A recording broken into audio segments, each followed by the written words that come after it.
Musiałem się schować do środka, bo dzisiaj słońce jest. Ale paruwa, co? Wczoraj było za chmurkami, a dzisiaj jest takie słońce, że...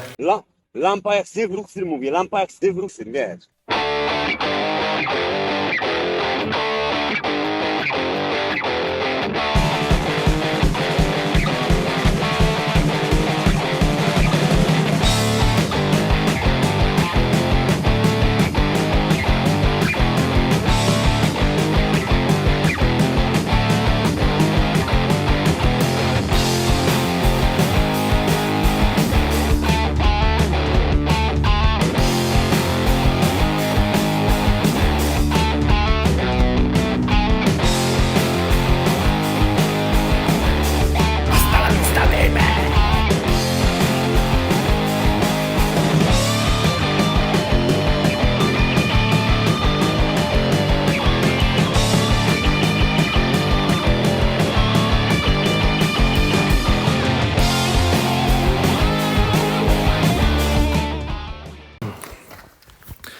Dobra, kolejny dzień ciekawych Kolejny dzień ciekawych wyzwań przed nami. Wczoraj jeszcze sobie pozaspaływałem tutaj dziurki po listwach, po lusterkach. Cały czas czekam na zamówione lusterka. Zaspawałem sobie od antenki dziurkę. Czekam cały czas na kierunkowskazy. To będę przerabiał sobie jeszcze otwory. Ale dziś zaczniemy od tego, że dokończymy sobie tutaj ten otwór.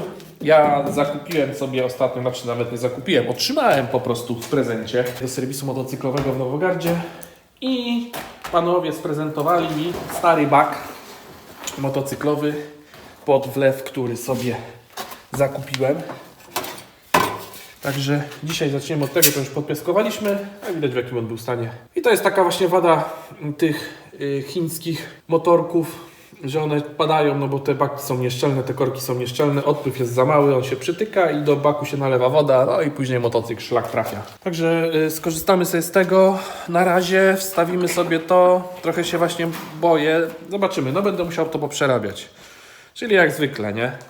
Człowiek sobie znalazł ułatwienie, ale to ułatwienie doprowadzi do tego, że będzie rzeźbił i rzeźbił i rzeźbił i rzeźbił. I końca widać nie będzie, ale dobra, zróbmy sobie ten baczek, sprawdzimy jak to będzie działało.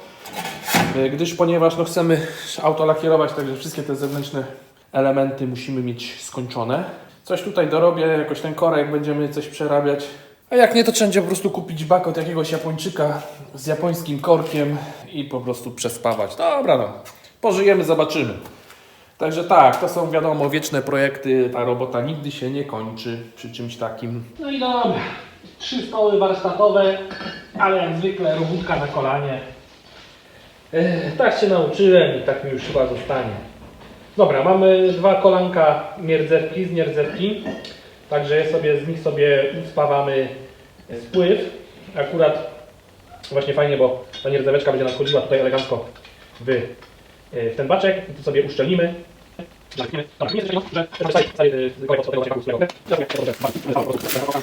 No i niestety ten wlew okazał się walką z wiatrakami. Czy może i by działał, ale jednak nie. Jednak trzeba znaleźć Japończyka. To jest, powiększyłem dosyć mocno odpływ ocynkowaną rurką.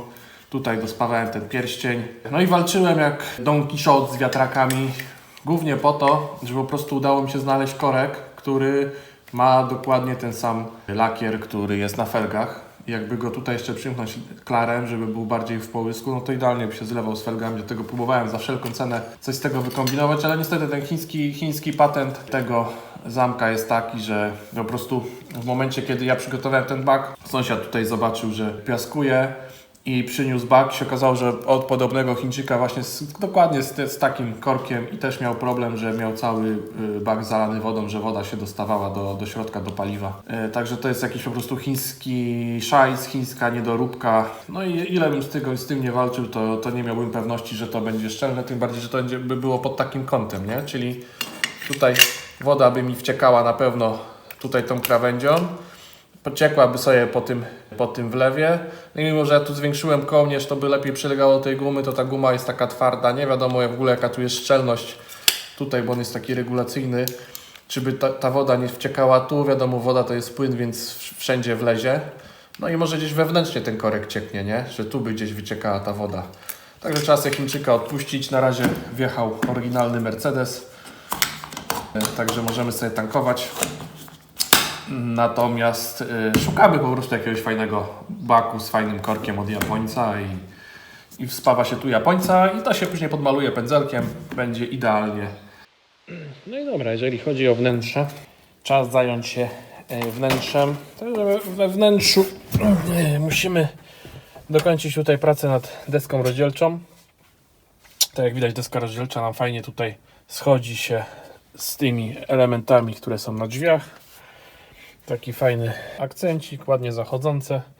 No i teraz musimy sobie tutaj wkomponować elementy z Merola, czyli schowek i tutaj też dół pod nogami kierowcy, gdzie jest włącznik świateł, gdzie jest to. No i co chcę zrobić, to chcę po prostu przedłużyć deskę rozdzielczą, także zaraz sobie tutaj będę robił szablony z kartonów, żeby po prostu przedłużyć sobie to i od razu wtedy, ponieważ te elementy dolne są mocowane do deski rozdzielczej, no to właśnie dorobimy sobie w tych blaszkach, którymi będziemy przedłużać deskę mocowania do tych elementów.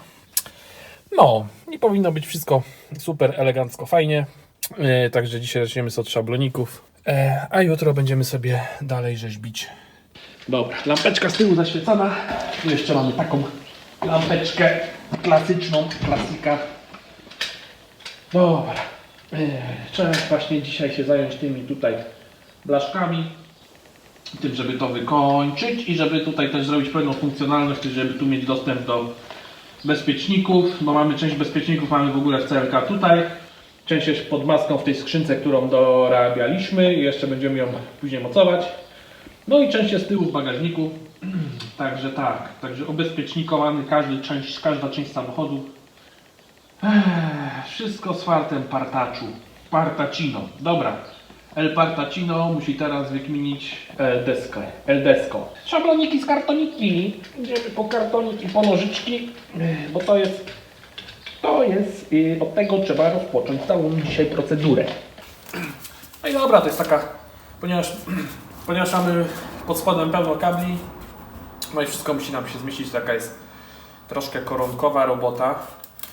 No i mało miejsca ogólnie. No ale jak już musimy sobie z grubsza zrobić pierwszy szablon, który później będziemy dopracowywać, żeby na samym końcu dorobić taki element blaszki. W odpowiednim miejscu go usytuować. No i wtedy ściągnąć deskę i to wszystko przycykać. Także tak. No chodzi o to, żeby płynne było przejście, żeby to tak było wszystko jednakowo, że tu jest coś po prostu urzeźbione przez jakiegoś szaleńca w garażyku. Nie no, ma być przyjemne dla oka. Dlatego pomalutku wszystko sobie tutaj przypasujemy. No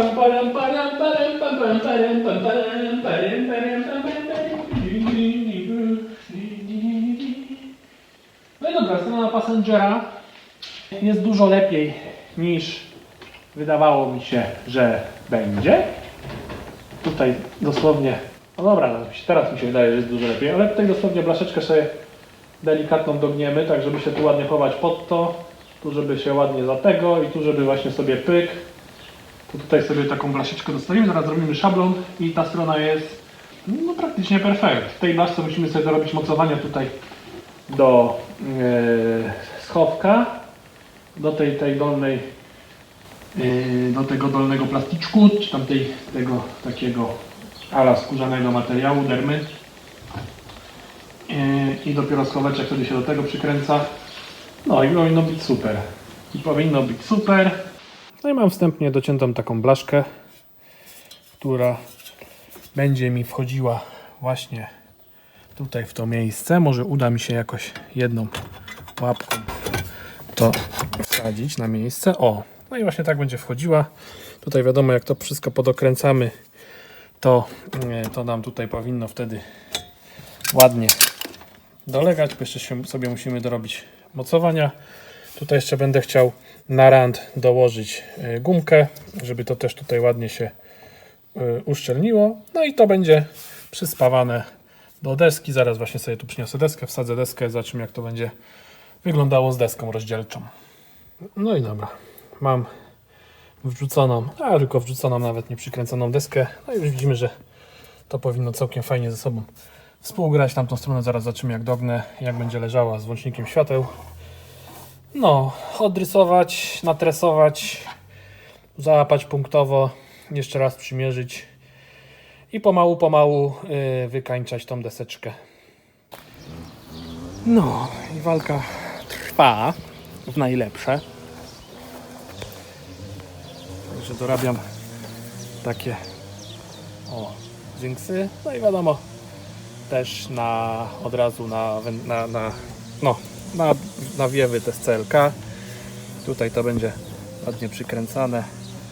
To powinno to wszystko, kurde z tym słońcem tutaj, to powinno to wszystko fajnie później mieć fajnego spasa. Tutaj dorobimy taką po prostu osłonkę customową, która to będzie właśnie fajnie zamykała, łączyła i tak samo z drugiej strony zrobimy.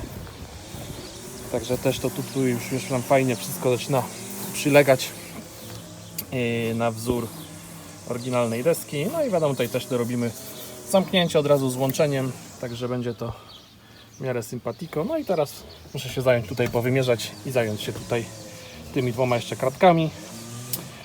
Później podszlifować wszystko jeszcze dokładnie i tu jeszcze musimy zaspawać to co jest i będziemy podkładować, nie? No tak, ale jeszcze z tymi kratkami się nawalczymy, bo trzeba tam jakieś mocowania do nich sprytne zrobić. No, ale myślę, że wnętrze powinno być naprawdę bardzo sympatyczne. Dobra, walczę z tymi kratkami i kurde, wykminiam sobie jakieś mocowanie, żeby to mniej więcej tutaj fajnie sztywno się działo. I już mnie zastrzelił. Już mam dość, ale obróciłem sobie i zobaczyłem, że ten jeden, który już jest w miarę wsadzony, no to jest po prostu poezja. Tak więc trzeba walczyć dalej, nie poddawać. Dobra, powiedzmy, że efekt nagradza tą morderczą robotę. Dobra, jutro będziemy ciągnąć dalej. Dzisiaj od 5 rano mamy godzinę 7:19. Od 5 rano. A nie mówię już, że wczoraj zacząłem. A deskę w ogóle zacząłem parę dni temu. Czyli w sumie łącznie 3 dni, ale licząc godziny to 4. I jeszcze jutrzejszy dzień. No ale będzie petarda. Te kliknięcia takie.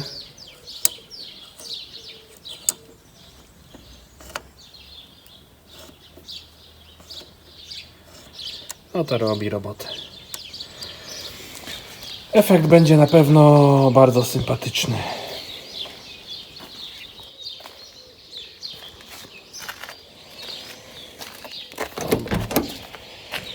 Wracamy do naszego bajzlu. Oj tak, dobra, już dzisiaj prawie jesteśmy na finiszu. Także tak, teraz lekka wykończenióweczka. O, lekka, że... Panie Andrzeju, panie nie denerwuje. Na kolejnym nagraniu dźwięk niestety się nie nagrał, także nie za dużo słychać. Natomiast właśnie pokazuję, że jeszcze wpadłem na pomysł, żeby przerobić te boki, które są na boczkach drzwiowych metalowe i żeby wkomponować w nie elementy z Mercedesa do regulacji foteli. Właśnie w takim miejscu, jak ma to Mercedes, żeby to wszystko fajnie ze sobą współgrało i wyglądało sympatycznie. No tak. No i dobra, drzwi regulujemy tu. W środku mamy już dechę. Na razie wiadomo jak to wygląda. Wygląda to strasznie, bo nie jest to obrobione. No ale mamy już wloty, wyloty, przeloty. Z tej strony tak samo. Pyk. Mamy regulację fotelika i ładne nawiewy klimatyzacji. Także podwójny klimat. Zaraz to będę wszystko jeszcze obrabiał, wykańczał. Myślę, że to naprawdę będzie przesympatycznie Tutaj będzie równa linia przechodząca w deskę. Teraz przymkniemy tam te drzwi, to będzie widać o co ho. No o co ho. Wiadomo, przyjdzie boczek. Boczek jest w tej samej w ogóle strukturze, właśnie tak jak mówiłem, co góra, dół i fotele. Także będzie tutaj wszystko fajnie się uzupełniać. No. Ta strona też elegancko.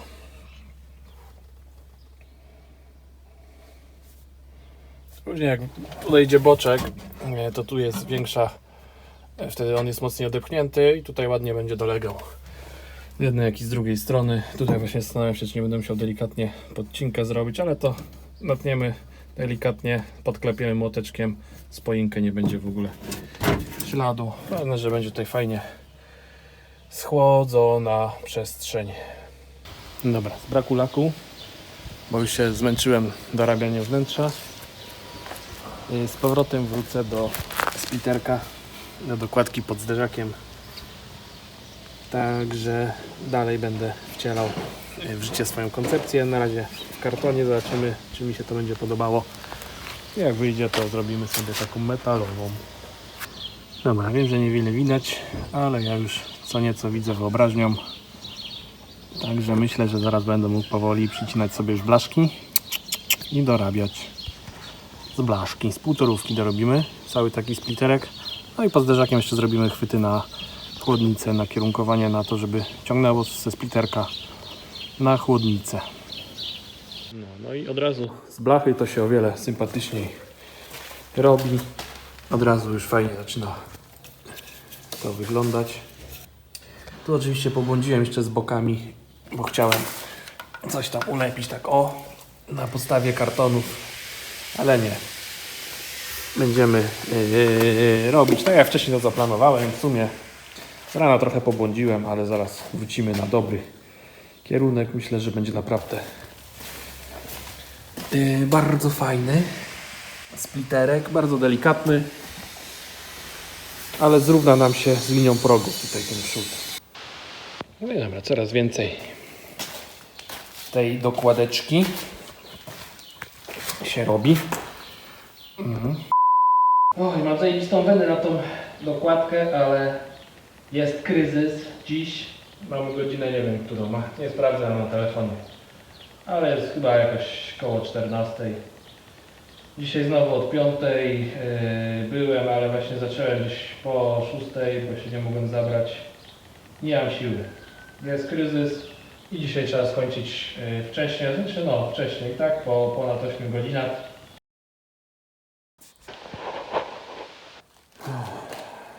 Tak. No i dobra. Dzień sobie skróciłem.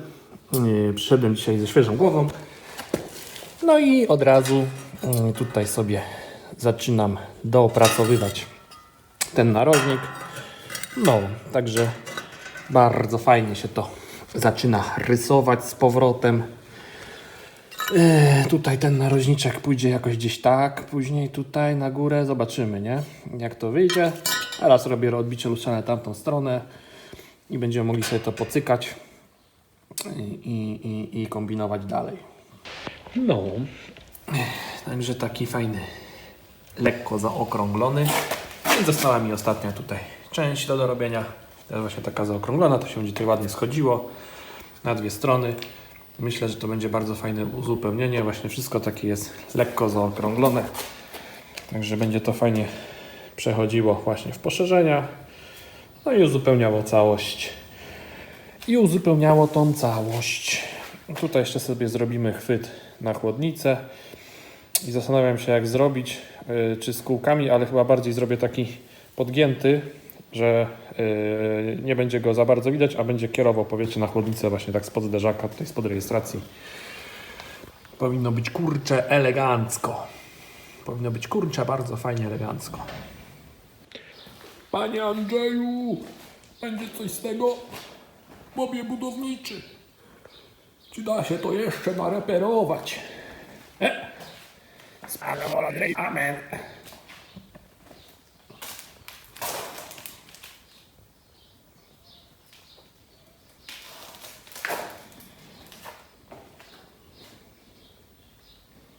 No i dobra, bo mi przerwali mój monolog, także mamy dokładeczkę szlifniętą.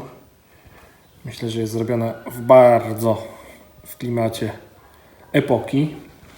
Tutaj jeżeli chodzi o spojrzenie z boku na nią, no to jej kształt ma nam tutaj zgrywać się z tym kształtem, który nam zakańcza błotnik i ujednolicać to, natomiast ma też, widać, że to jest oddzielny element, czyli tak jak zderzak się wyróżnia, tak samo ta dokładka się wyróżnia tutaj tym tutaj elementem, że widać, że to jest coś innego, ale summa summarum ma to fajną, spójną całość.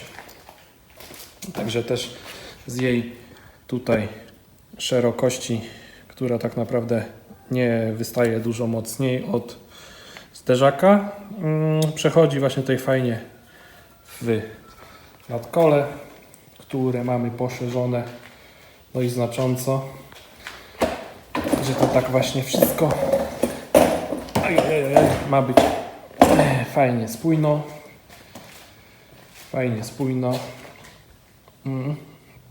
Pyk, pyk, pyk.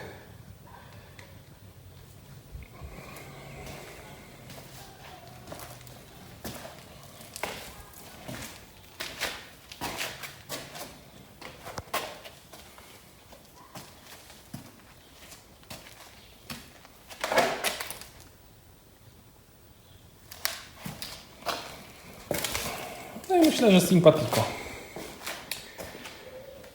Myślę, że efekt będzie sympatycznie. Teraz ją zapodkładować i na nią damy strukturkę, tak samo jak damy strukturkę na progi i z tyłu na te takie tam pod błotnikami, pod zderzakami. Tak jak oryginał miał to w strukturce, także epoksyd, strukturka i powoli będziemy się szykować do malowania całości. Z braku laku odrobinkę przykitowałem deskę. No wiadomo, tam gdzie było spawane, to lekko ją naddaliśmy. Teraz jeszcze muszę sobie tutaj naddać delikatnie w jednym miejscu tutaj blaszeczkę. Tutaj sobie chcę dołożyć jeszcze jedną blaszkę w tym miejscu. Przepraszam, jedną blaszkę w tym miejscu i jedną w tym, bo to będzie mocowanie do tego, co trzyma schowek. No, tu mocowanie do ramy, gdzieś jest, tam na dole takie o. Tu jest mocowanie do ramy, tam jest mocowanie do ramy, trzymaj się ramy, to się trzymamy i zaraz będziemy podkładować. No i dobra, tak jak widać, naddałem sobie lekko deskę, zaraz ją zamkniemy podkładem wypełniającym akrylowym. Także to jest element wnętrza, więc tutaj taką procedurę uderzyłem, żeby po prostu w miarę szybko się z tym uporać. I teraz jeszcze chcę tylko przymierzyć tutaj obudowę schowka, żeby zobaczyć, ile przyciąć te co dorobiliśmy. No i dobra, deskę mamy zalaną 2 setkami akrylu wypełniającego grubopowłokowego, także na tym akrylu sobie to wytniemy i później będziemy patynować, także tak jak całe auto, decha ma być spatynowana, więc to jest w zupełności wystarczające. Natomiast w tej chwili zaraz sobie siknę dokładeczkę epoksydem grubopowłokowym i po tym epoksydzie damy na to ten body sealant, tą gumę ze strukturką, która spowoduje, że będzie to bezpieczniejsze od odbicia kamyczków. No i będzie bardziej chronione, także od wewnątrz też to porządnie wylejemy, tam gdzie były szlifowane spawy. To też sobie body sealantem zabezpieczymy i będzie superancko. Dobra, jedziemy mieszać towar i sikamy dalej.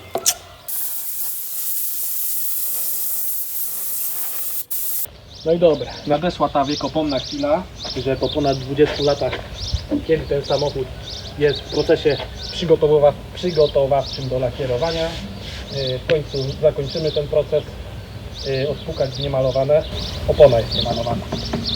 Zakończymy ten proces, także teraz sobie właśnie na natrysku wyznaczam linię na każdym nadkolu ołóweczkiem taką samą. Zaraz sobie tutaj wykleję papierem ten kształt i biorę 240 i sobie, czy 220. 220 sobie biorę i sobie wszystko teraz podrównam elegancko. Także tak, przygotowujemy bryczkę już do lakierowania. Czyli tu jeszcze epoksyd nam wiedzie, jeszcze musimy podszpachlować. Widzicie, były wstawki robione, tu podszpachlujemy te lampki. No, dzień jak nie lepiej zejdzie tą robótką. I w momencie, kiedy mamy tu już wyciągniętą tą linię, robimy sobie przeklejkę. Tu już nam będzie łatwiej w tą stronę odgiąć taśmę. Robimy sobie przeklejeczkę. Zerwiemy zaraz tą górną taśmę i będziemy szlifować od góry. Dzięki czemu uzyskamy fajny rancik na tym natrysku. Gdzie nam odciągamy to, co jest pod spodem. Tylko staramy się też już nie przecierać. Staramy się też już nie przecierać po prostu towaru. No wiadomo, po to nakładaliśmy ten towar, żeby na nim pracować, a nie żeby się go całkowicie pozbyć. No i teraz zrywając tutaj tą tasiemkę od góry.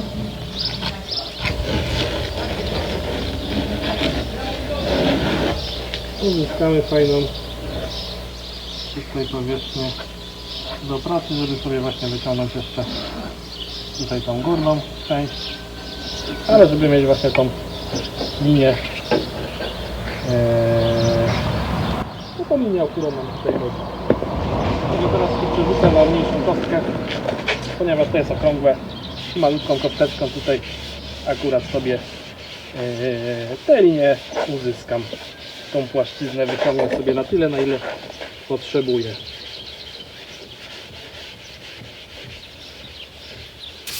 Teraz jeszcze widzę, gdzie mam dółki, gdzie mam górki, gdzie mam dołki. Też to wyślizguje, więc bardzo łatwo to pod łapą czuć. A później sobie damy kontrol spraya, też będziemy widzieć.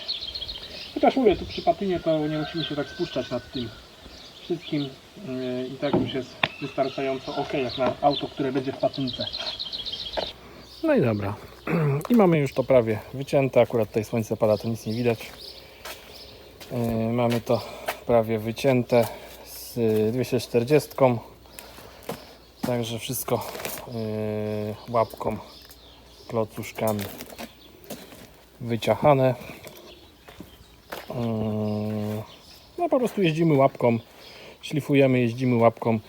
Pod łapką czujemy jeszcze jakieś górki, dołki. No to 240 idealnie sobie to wyrównujemy. I to jest właśnie tajemnica tego szczała, żeby po prostu zjeżdżać odpowiednio z gradacji i delikatną gradacją sobie to wykańczać. Idzie wszystko teraz na 240 łapką wyłapać, lekko przyszlifować, podrównać. Także tak, zaraz będziemy to jeszcze zamykać, znaczy inaczej, jeszcze dzisiaj drzwiami będziemy musieli zająć i będziemy zamykać te epoksydem, od razu podmalujemy te miejsca pod kierunki. Tu już kierunek zdjąłem, z tej strony jeszcze mamy taki kieruneczek, kupiłem, co by pasował do przedniego. Sikniemy sobie to szpachlą, tu jeszcze musimy podklepać jedną wstawkę. Ona tam tak pieje w dół, plus tutaj podszpachlować to miejsce, które było wspawane. Teraz widać, jak to po spawaniu wyszło. No, podmalować i podszlifować tutaj pozalewajki, gdzie były listwy. No i prawie ready. Także tak, dokładeczka se schnie sobie. Deska rozdzielcza sobie schnie i dzień pomalutku leci na przyjemnej robótce. Tak jest. No i dobra, wczoraj jeszcze tutaj podrównałem tą stronę i teraz możemy sobie zaobserwować. Tutaj ta strona cała pływała, więc ją troszkę podrównałem. A możemy sobie zaobserwować, co się dzieje w momencie, kiedy nie mamy pod szpachlą jakiegoś epoksydu. I auto stało w wilgotnym garażu, poprzecierane było gdzieś tam na tych przecierkach. Widać, że się pojawia ruda. No i niestety takie miejsca chłoną wilgoć.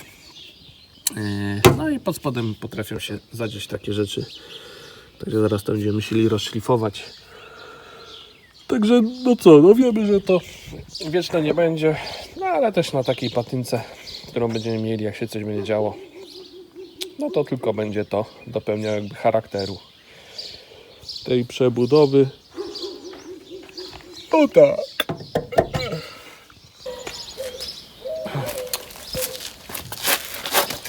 No i co, niby patyna rościk, ale tych takich drobnych pierdółek. Nie będę robił tej drzwi, żeby były idealnie na strzała, bo one i tak pływały wcześniej. Zresztą wiadomo, no trochę je podrównałem mimo wszystko. Ale tak jak widzimy, że tu wszędzie właśnie tak już pokazywałem, tam gdzie były przecierki, gdzie pod spodem była szpachla albo nie było jakiegoś lakieru antykorozyjnego, tylko zwykły akryl. No to jak on stał 20 lat gdzieś w wilgotnym garażu czy ponad, wszędzie ma takie wrzery, że jest jak jest.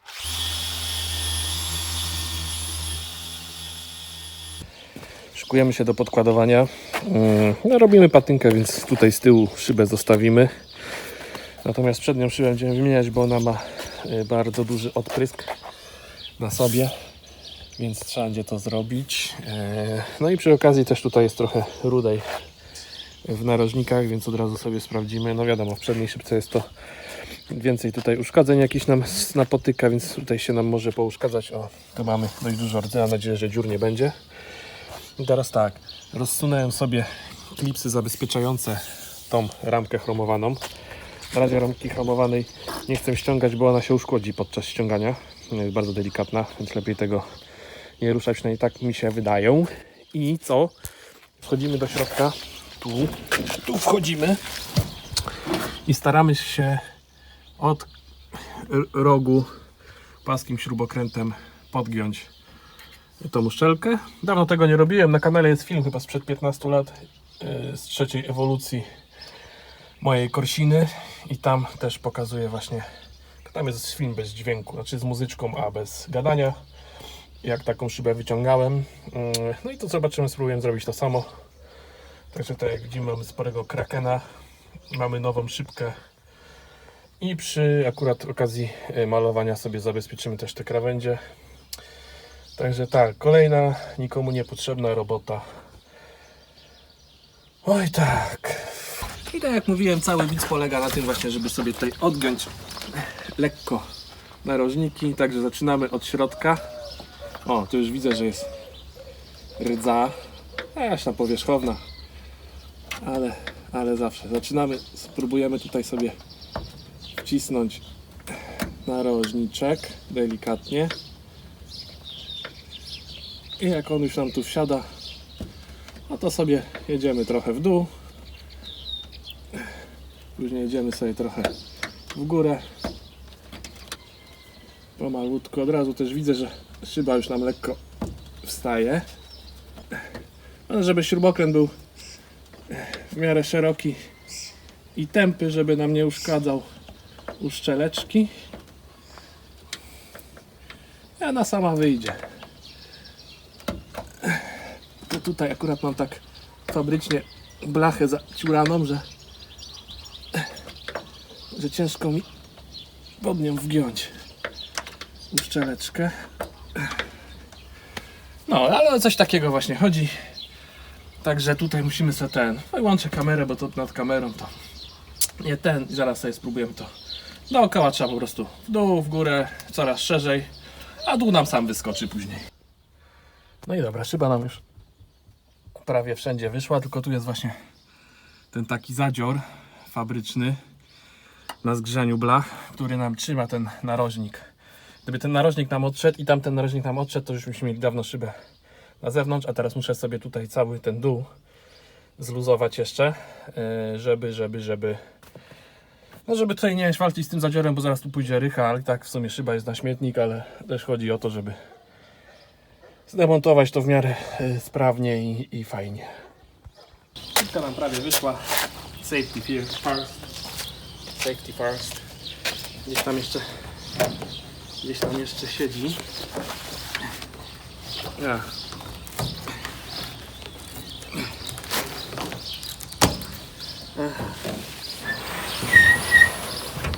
Uszczelka się rozlazła. Jak to się tu chyba przykleił wcześniej.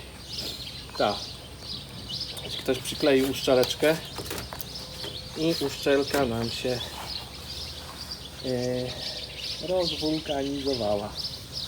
Dobra, tu mamy kupę rdzy, tam mamy kupę rdzy. Idzie się załamać. Idzie się załamać. Tak. Ale to jest chyba klej. Po prostu. Uszczelka jest cała, calutka. To po prostu ktoś tu dał wcześniej klej. No tak. No i teraz takie pytanko, bo może tutaj się znajdzie ktoś w komentarzach z oglądających, kto ma doświadczenie w szybowcach, lata szybowcami i mi powie, bo teraz tak, ja zazwyczaj jak wkładałem sobie jeszcze kiedyś dawno temu, jak się bawiłem takimi autami, to wkładałem sobie szyby bez dawania żadnych uszczelniaczy, bez żadnych tutaj uszczelek, znaczy bez żadnych klejów i zawsze miałem pełną uszczelność. Natomiast tutaj tu ktoś dał klej i widzę, że, no bo to widać, tu zaciekało, tam zaciekało i teraz pytanie, jeżeli się daje klej w takie miejsce i ten klej na mnie się nierówno rozprowadza, no to on tam też powoduje, że nierówno jest rozłożona ta uszczelka. No i ta uszczelka wtedy straci szczelność i tu właśnie widać w narożnikach, gdzie było najwięcej kleju, no to widać, że tutaj po prostu uszczelka musiała się podwinąć przez ten klej, straciło to szczelność i tutaj nam się zaczynała lać woda, zaciekać. Tutaj akurat część tego kleju się odkleiło z uszczelką, no ale widać właśnie tutaj w tych narożnikach. Wydaje mi się, że to mogło spowodować, że nie przylegała uszczelka idealnie i dlatego nam się tu zbiera woda. I teraz pytanie, bo może będzie jakiś spec, czy dawać taki klej, czy nie dawać takiego kleju. No bo właśnie chyba wychodzi, że przez ten klej to tutaj przestało być szczelne w 100%. Ale nie wiem, no dlatego moje takie pytanko. Może ktoś mi podpowie, zanim zacznę go składać do kupy. No, zebrało się gremium i gremium podjęło decyzję, iż to, co ja chciałem zostawić, bo mi się na przykład to podobało, że tutaj są stare ślady, jak ktoś zaspawywał kierunki. Ja dołożyłem nowe i chciałem to zostawić, żeby to było, ale gremium podjęło decyzję, iż szpachlujemy. Także jak zwykle nikomu niepotrzebna robota. No ale dobra, zaraz zaciągniemy, wyszlifujemy, podszpachlujemy. Bordowa włókninka na epoksydzik. Matowimy sobie. I tak. I ten. I tak i ten. Tu miałem sobie pierdylion Sevixan pierdylionu wstrzyknąć, ale będę musiał chyba zdjąć błotnik, ponieważ trzeba jakąś kadrę tutaj dać, myślę, coś się wykombinuje. Bo muszę z tymi wiatrakami, jeszcze nie podoba mi się jednak te biegi wiatraków, bo jednak ten wiatrak, szczególnie ten, który jest z tyłu, dany ten duży taki, on nie za bardzo sobie jednak radzi na niższych trybach, na niższym trybie pracy i tam nie fajnie hałasuje. Dopiero jak się go podepnie na wyższy bieg, to zaczyna fajnie chodzić. Więc będziemy musieli po prostu usunąć tę dwubiegowość, zrobimy po prostu jeden bieg, czy będą się załączały na maksa, na fulla i wyłączały. Tak jak ktoś w komentarzu napisał, w Mercedesach to jest specjalnie właśnie, żeby było cicho, a tu w takim customie nie jest cicho, więc możemy sobie zredukować tą funkcję, żeby była większa funkcjonalność tego wszystkiego. No tak. No tak, znowu nikomu niepotrzebnej roboty, wiadro. No i dobra. Zacząłem sobie to wszystko oklejać pomału i powoli. Tak więc tak, no malujemy patynkę, więc oklejamy sobie to, czego nie chcemy mieć zapruszonego, a resztę sobie zapruszymy. Tutaj szybki wyjęłem, tylną szybkę zostawiam, bo nawet nie chcę jej ruszać, nawet nie chcę myśleć, tak samo tutaj z bocznymi, nawet nie chcę tego tykać. Klamki też okleję, zresztą tu nawet jak się przyjrzymy, to już przed nami wielokrotnie był sikany z klamkami, tam jak sobie są tak pordzewiałe te śrubeczki, że nie ma opcji. Tutaj też widać było po uszczelkach, to też już chyba gdzieś tam pokazywałem, że ktoś to po prostu okleił, sikał tak jak jest i my robimy tak samo. Przednią szybę wyjęliśmy, bo musieliśmy ją wymienić, tak jak już wspominałem, a tu wszystko oklejamy. No i dzień zleci, nie? Na samo oklejanie, ale już pomalutku. Jak sobie okleimy, to go porządnie zmyjemy zmywaczem silikonowym. Następnie jeszcze myślę przelecę go na bączku z odkurzaczem 320. Znowu go przedmuchamy, znowu go zmyjemy. I myślę, już będzie ok. Tylny zderzak jeszcze zdejmiemy, bo musimy tutaj podrobić te boki, tak jak dokładkę, i tutaj też to musimy podrobić tak jak dokładeczkę, i tutaj też tak jak dokładeczkę. Doszlifować jeszcze tutaj z pawików parę. To musimy wszystko podczyścić. No i najpierw wjedziemy epoksydem. Śniemy sobie wszystko, co jeszcze musimy, gdzie są przecierki, epoksydem. No i na ten epoksyd po 40 minutach można już walić. Będzie akryle, także rozmieszamy sobie różnie akryle. Ile mamy? 3 kolory, 6 kolorów sobie zrobimy. I zaczniemy od najciemniejszego i będziemy później nakładać jaśniejsze, żeby sobie później porobić fajnie przecierki. To w ogóle stwardniałe jak plastik i nie chce się to tak łatwo oderwać. No nic, przejedziemy, spróbujemy szczotą na niskich obrotach. No, może jakoś. O, dziwne wrócy. No i kilka jak zawsze do uraznej śmierci. Jeszcze żeby to ktoś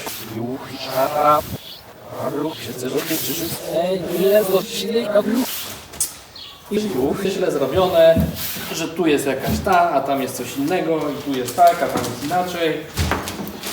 A miało być jeszcze inaczej, aby ten, a to i tamto. Nikt nie doceni, ile to trzeba się poświęcić, żeby zrobić coś takiego.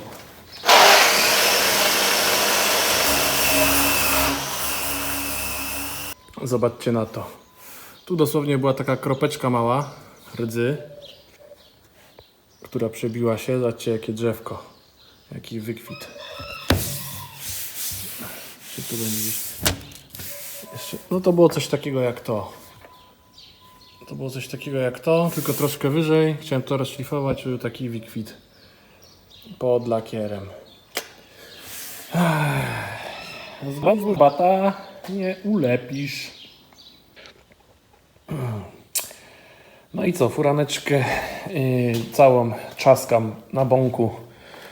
Zacząłem 320, ale w sumie lecę po tym 240.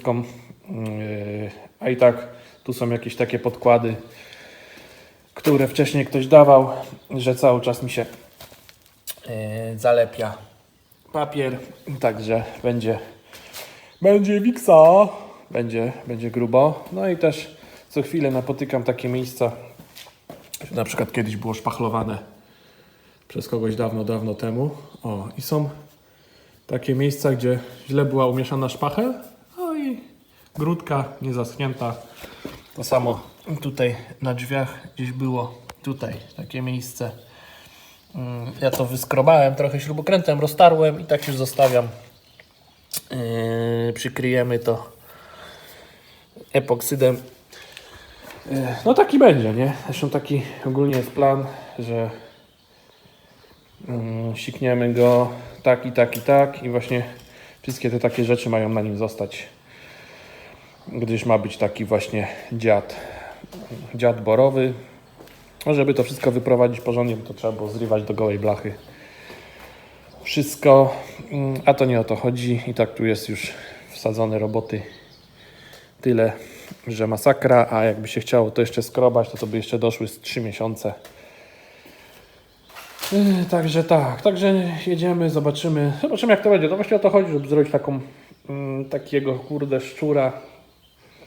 W sumie najlepiej to by było to klarem walnąć tak jak jest, bezbarwnym. No ale nie, no już są farby kupione. Także w sumie to, co tutaj widzimy, ja będę próbował odtworzyć akrylami 2K i właśnie do tego kupiłem akryle 2K, normalnie lakiery w kolorze żeby po prostu zamknąć to czymś takim konkretnym i dopiero później te akryle zmatować i bawić się pędzelkami. Oj, no robota bez sensu, nie? Ale człowiek jest zmęczony, to wszystko dla niego zaczyna się robić robotą bez sensu. I nie wiem, po co ja to w ogóle robię. Nie mam zielonego pojęcia. No ale dobra, powiedziałeś A, to trzeba powiedzieć B. No i dobra, kulka oklejona, także czas na body sealant, tak żeby zrównać tutaj to z dokładką, no i żeby zrobić tak, jak to właśnie było fabrycznie.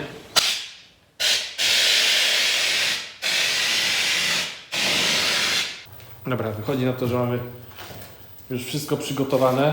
Tu jeszcze tylko, no to nie wszystko, ale tu tylko mi zostało zmatowienie tego, co było pod tą ramką, to podświetlenia rejestracji, pod tym takim czymś wielkim. Ogólnie wszystko przygotowane. Pozostało posprzątać tutaj wokół, zabezpieczyć warsztat przed zapyleniem. No i co? I będziemy sikać najpierw epoksyd w te miejsca, gdzie mamy przecierki. No i zobaczymy, która będzie godzina. Czy zostawimy sobie epoksyd do jutra i później go petką zmatowimy, czy będziemy mokro w mokro już jechali akrylami.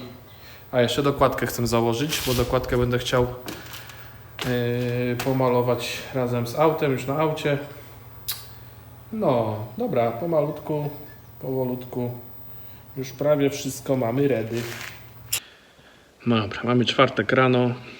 Od poniedziałku walczę, żeby to przygotować do lakierowania. To jak widzimy na załączonym obrazku. I dzisiaj trzeba posprzątać tutaj wszystko i zabezpieczyć warsztat. No i to też pewnie dzień zleci, później zmyć jeszcze wszystko. I dopiero zacząć sikać najpierw epoksydem, później akrylami. Także co, no znowu tydzień strzelił, nie widać co jest robione, co było zrobione, co będzie zrobione. Dobra, auto mamy całe zmyte, przygotowane, tak więc pozostało nam co? Sikanie. Akurat jest temperatura na dworze, nie wiem, zaraz sprawdzę, ale jest chyba z 3 dyszki albo lepiej na dworze, także warunki niezbyt sprzyjające lakierowaniu, no ale co, sikniemy. Powinno być git. Tak jak mówię, to ma być patynka, to ma być racik. Także no myślę, że będzie ok. Myślę, że będzie ok. Wjeżdżamy, zaczynamy od epoksydu. Jest. No i dobra. Pierwsza warstwa epoksydu, gruntująca tutaj te miejsca, które mieliśmy rzeźbione, gruntująca wszystkie takie przecierki, gruntująca wszystko, co było do gołej blachy przetarte. Gruntująca tutaj wszędzie, gdzie były jakieś rdzawki oczyszczone. I to będzie podkład już pod akryle, bo jak ścigniemy na to akryle, to te akryle też właśnie będą miały od razu taką nierówną strukturę, nierówną powierzchnię. Tak jak tutaj mamy, tam wszędzie, gdzie była ta szpachla, gdzie były takie miejsca niepewne, no to ściknięte zostało właśnie epoksydem, żeby to zamknąć. Tam, gdzie pracowałem, tak jak mówię, to zostało ściknięte epoksydem, także czekamy chwilę i zaraz będziemy mieszać akryle i wjeżdżać w to akrylami. Dobra, teraz całego przepierdzielimy ściereczką antystatyczną. Tu już widać właśnie, że ten nadkurz trochę nam się zebrał, ale elegancko ładnie przetrzemy. Jeżeli gdzieś tam nam się pojawią ślady tej ściereczki antystatycznej na tym podkładzie, ale raczej nie, wszystko, o kurde, tak Wam pokazuję. Jeżeli gdzieś tam się pokażą ślady po tej ściereczce na tym świeżym podkładzie, to nawet będzie tylko lepiej, ale nie, nigdzie nam się nie marzę. Także elegancko, wszystko ładnie przetrzemy sobie tą antystatyczną, żeby się pozbyć tej chropowatej powierzchni od nadkurzu. I będzie elegancko. Wiadomo, trochę jak zostanie, to trochę zostanie.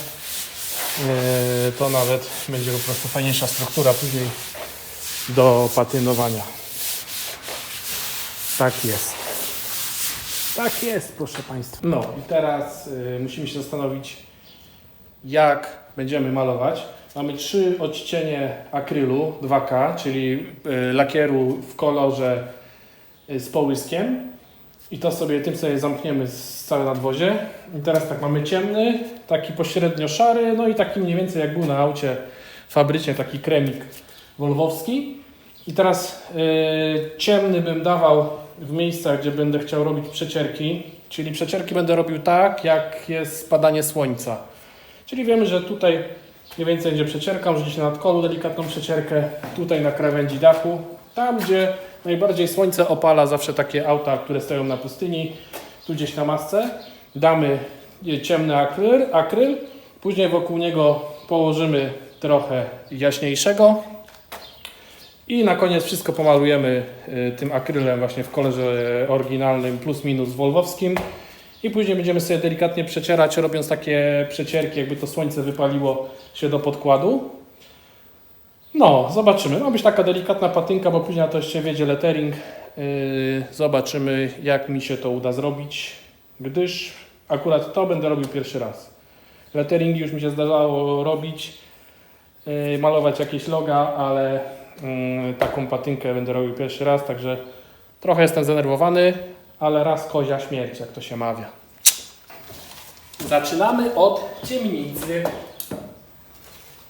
Także tak jak mówiłem, teraz sobie zasikamy te przycierki, co będziemy robić. Także co? Także zaczynamy od ciemnego. Zaczynamy od ciemnego, mój kolego.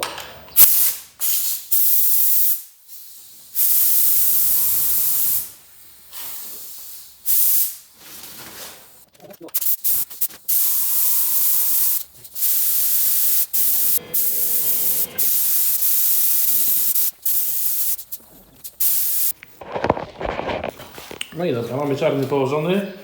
Mamy też położony ten taki jaśniejszy szary. Właśnie, żeby sobie później porobić tutaj fajnie przecierki. Zaraz sobie będę musiał zrobić zdjęcie. Albo nawet nagram się na filmie właśnie teraz, w którym miejscu mam ciemniejsze, w którym miejscu mam szarości. Żeby później było wiadomo, skąd się przecierać z tej białej. Żeby wyciągnąć to, co jest pod spodem, to co właśnie teraz przygotowaliśmy sobie. No, zaraz wjeżdżamy z białym. Jeszcze w razie czego sobie zostawiłem i szary, i jeden szary, i drugi szary na to, żeby w razie czego coś sobie jeszcze tutaj dociągnąć, poprawić, coś pokombinować. I jeszcze z pędzelka będę chciał trochę rzeczy podmalować. Tak jak było oryginalnie na tym aucie, że parę miejsc było pędzelkiem podmalowane, też tak będę chciał zrobić. No, na razie niech sobie trochę odparuje, niech się tu trochę przewietrzy i mieszamy jasny już wolwowski kolor i wjeżdżamy wolwowskim kolorkiem. Yes!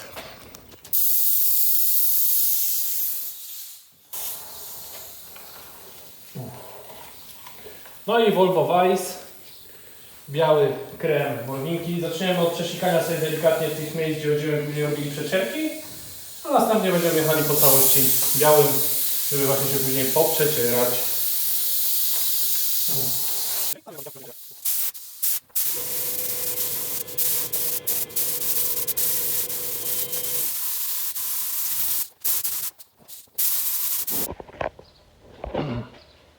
No i dobra. Co będzie, to będzie. Teraz niech sobie to schnie ładnie. Jutro się wyjedzie na słoneczko jeszcze tym. I co? I później wiadomo, papierek, właśnie nie, 1200 chyba, całość wodą przejedziemy sobie, żeby wydobyć właśnie to, co sobie przygotowywaliśmy dzisiaj. No i co?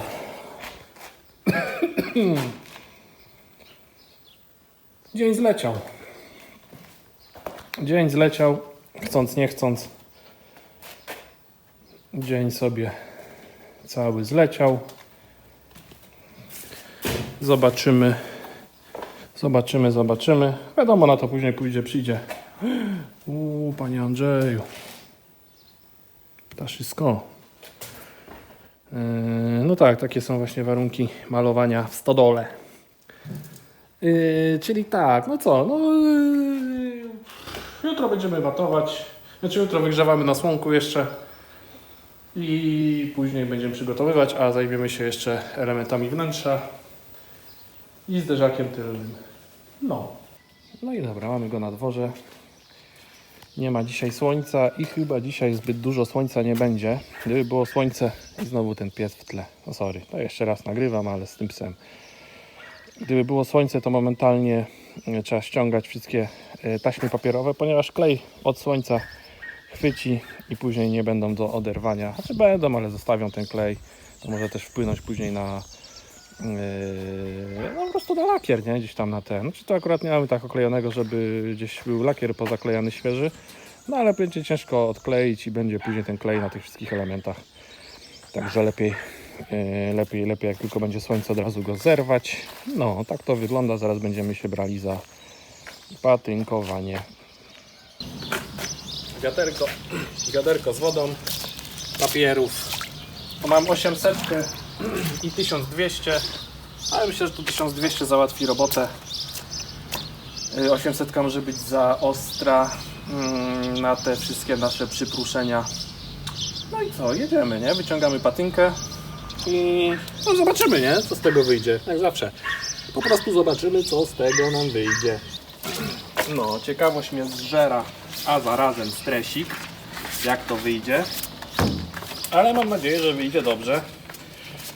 Nie będziemy używać tu żadnych kostek, ani żadnych jakichś tylko normalnie urwiemy sobie odpowiednią ilość papierka i będziemy jeździć łapką. To sobie zrobimy peeling, czy jak to tam, łapeczki. A jeszcze go zmniejszmy na razie. No i dobra, i pierwsze szuru-buru.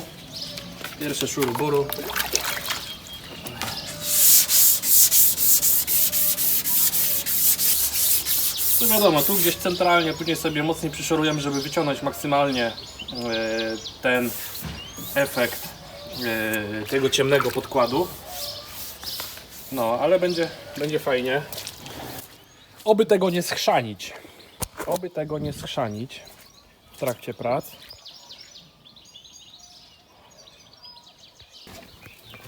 No i dobra, łapeczki jak rodzynki, ale fureczka cała przejechana 800 tam na przecierkach, gdzie trzeba było, plus 1200 po całości. No i co? Idę na śniadanie, po śniadaniu go umyjemy i co? I będzie, no można rzeźbić deskę rozdzielczą. Będziemy rzeźbić deskę rozdzielczą i boczki i tylny zderzak jeszcze musimy podmalować. No i zobaczymy, jak to będzie.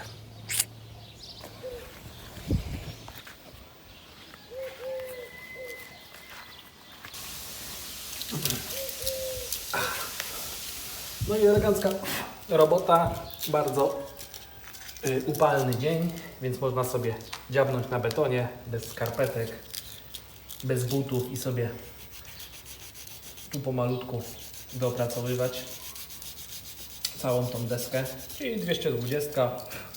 Na razie z paluszka tutaj obrabiam sobie wokół kratek, wokół nawiewów. Jeszcze będę chciał sobie delikatnie później poliuretankiem tutaj wyłagodzić to przejście, żeby deska była połączona poliuretanem z nawiewami.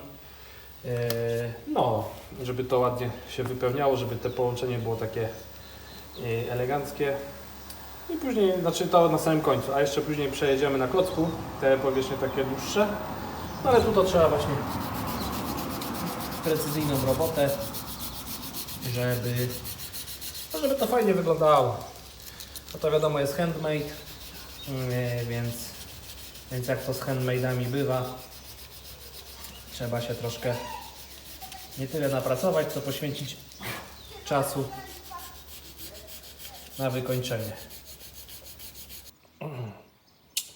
No i kupiłem taką rurkę do tego, żeby podłączyć kratki nawiewu z tym, co nam wychodzi z Mercedesa. No i Wolvinka ma niesamowitą, widać, moc przyciągania germańskich produktów. Bo kurde przyjeżdżam na warsztat, wyciągam z auta, patrzę, a to Made in Germany. No tak to się właśnie dba o gospodareczkę. Für Deutschland. Patynkę mamy, taką wypaloną na słońcu. I teraz kolejne akcenty. Mój magiczny kajecik.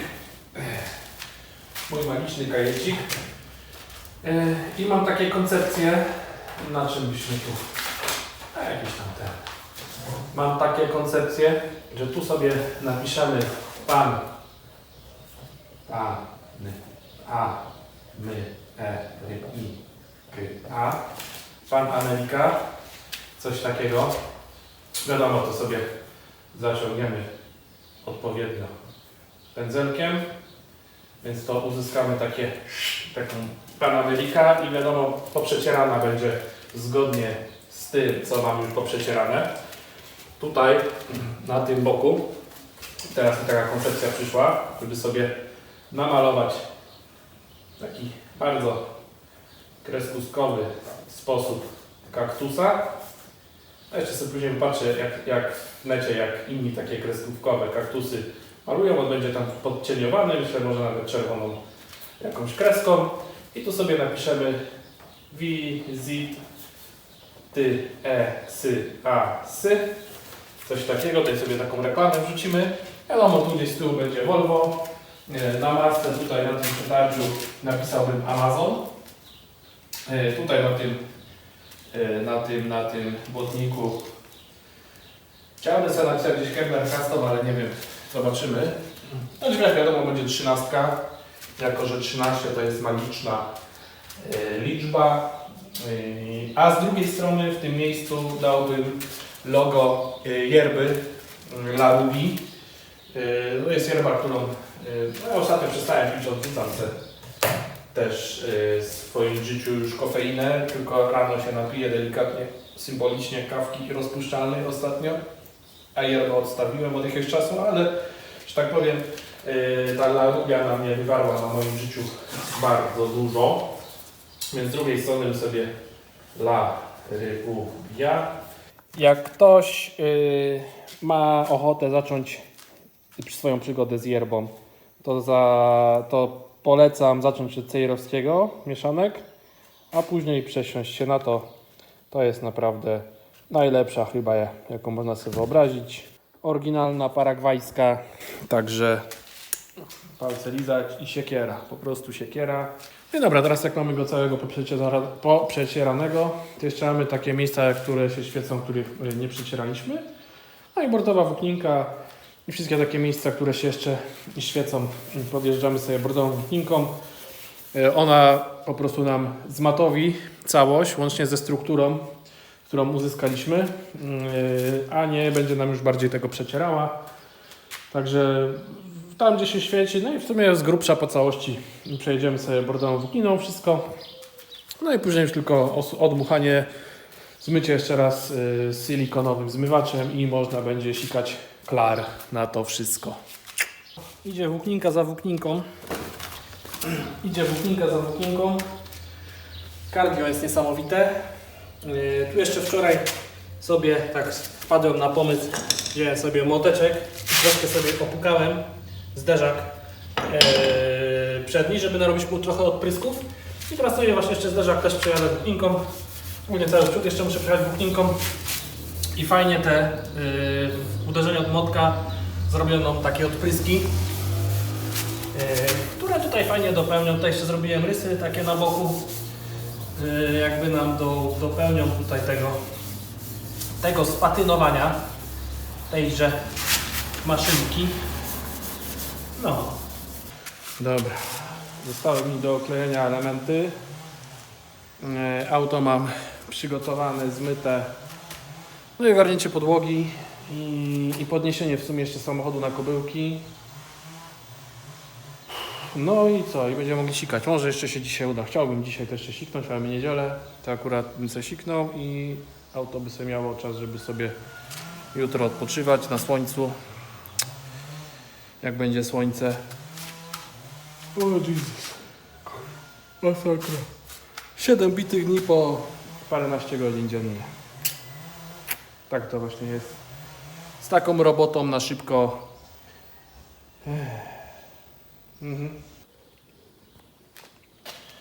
No i dobra. Auto siknięte klarem. Także zrobiłem taką specyfikację zgodnie z kartą technologiczną, że do matowego klaru dodałem 25% klaru zwykłego z połyskiem. I miał nam wyjść półpołysk. Czy to jest półpołysk? Dla mnie to jest bardziej półmat niż półpołysk, chociaż jeszcze trzeba wyjechać na dwór, bo tutaj przez to oświetlenie, to oświetlenie też wypłaszcza. Na dworze, na słońcu to inaczej będzie wyglądało. No ale chciałem osiągnąć delikatnie większy połysk. Także na przyszłość już będę wiedział, że karta technologiczna mówi nam 10% to jest półmat, 100% wiadomo matowego to jest mat, a 25% to jest półpołysk. No może to jest półpołysk, dla mnie to jest właśnie półmat. Półpołysk nam się udało osiągnąć kiedyś tam pod maską. Teraz akurat to jest przykurzone będzie. O, tam kiedyś udało nam się osiągnąć półpołysk. Jak chcieliśmy osiągnąć półmat. No. Także jak na taką patynkę.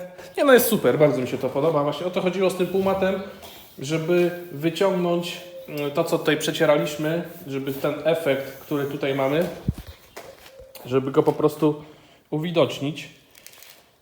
Żeby on był bardziej trójwymiarowy, żeby miał większą głębię. O to chodziło. No właśnie głębia dodawana przez połysk. No i też efekt miał być taki, jakby ten samochód po prostu był stary, spłowiały, tutaj właśnie poprzecierany, ale żeby te przecierki żyły. No myślę, że wygląda to w sumie bardzo fajnie. Zadowolony jestem. Naprawdę jestem zadowolony z tego efektu właśnie tych wszystkich takich miejsc. O. No i to trzeba po prostu na żywo sobie to zobaczyć.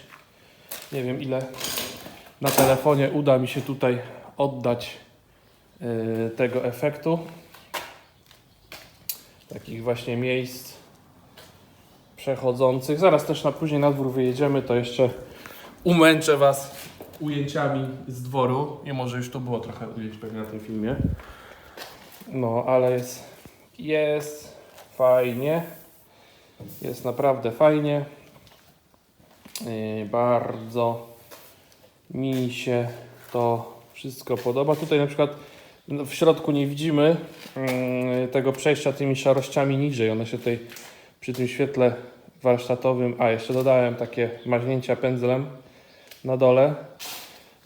Specjalnie umieszałem delikatnie właśnie, żeby nie był idealny taki sam kolor, żeby właśnie było widać, że ktoś to pędzlem próbował dobrać kolor, podmalować w paru miejscach, gdzieś tam, gdzie były takie miejsca właśnie do podmalowania, na przykład tutaj były takie wrzery, głębsze to je podczyściłem, położyłem epoksyd, później te wszystkie warstwy lakierów, na to jeszcze właśnie pędzelkiem przypaćkałem i jeszcze na to klar, także dzieci po dzieciach mam nadzieję, ale właśnie widać takie charaktery, takie miejsca, akcenciki. No tutaj też na tych drzwiach są takie wyprawki zrobione. Tam w sumie gdzie wstawialiśmy łatki, to tam porobiłem takie wypraweczki właśnie, żeby taki miało charakter, że było robione, nie? No właśnie to ma być takie ma być jakie jest. No i bardzo się cieszę. Dobra, i deseczka rozdzielcza.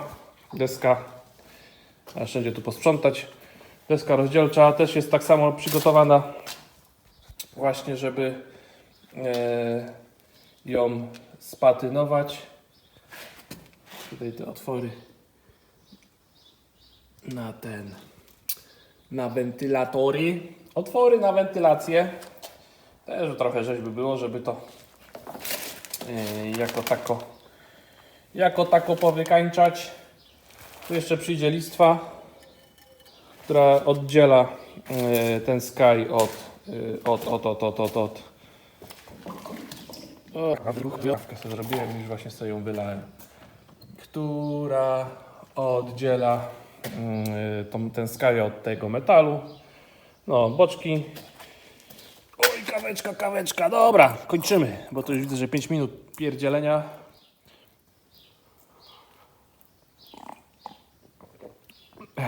Jest fajno. Myślę, że jest naprawdę fajancko. No i dobra, i na tym sobie zakończymy. Także będzie jeszcze wysmażonych parę kolejnych części z tym projektem. Robota ponad siłę. 2 miesiące praktycznie bite, strzelił 7 dni w tygodniu po paręnaście godzin. Naprawdę już mam dość na dzień dzisiejszy, więc robię przerwę, ale że nie lubię sobie odpoczywać bezczynnie, to wysmażę Wam film. Zmontuję Wam filmik, który już zacząłem montować, więc w miarę szybko mi się powinno go udać zmontować, nawet chyba już dziś. Troszeczkę sobie tutaj ogarnęłem po tym całej walce. Trzeba przygotować sobie to auto do pracy. Znaczy w zasadzie właśnie sobie przygotowałem do pracy, wyczyściłem to, tamto. A też przy robocie tego auta sobie rozwaliłem łokieć, nadwyrężyłem i dobiłem sobie ten łokieć tu. Więc mam jakieś zapalenie stawu. W ogóle można tylko pomarudzić. Po takim maratonie można tylko pomarudzić. A czeka nas zaraz kolejny maraton. Zdublowany, dublomaraton. Bo tu jeszcze musimy parę rzeczy skręcić. Ale koniecznie już musimy grzebać z powrotem tego, no bo trzeba jeździć i w ogóle i tak dalej i w ogóle. No to w ogóle zalajkujcie, zasubskrybujcie i może prześlijcie dalej ten film, jak się Wam spodobał. Żeby się to troszkę rozniosło w eterze po YouTubach i po tych algorytmach i w ogóle i strzałeczka i do następnego, może już bardziej wypoczętego odcinka i to chyba będzie z tym może odcinek, zobaczymy.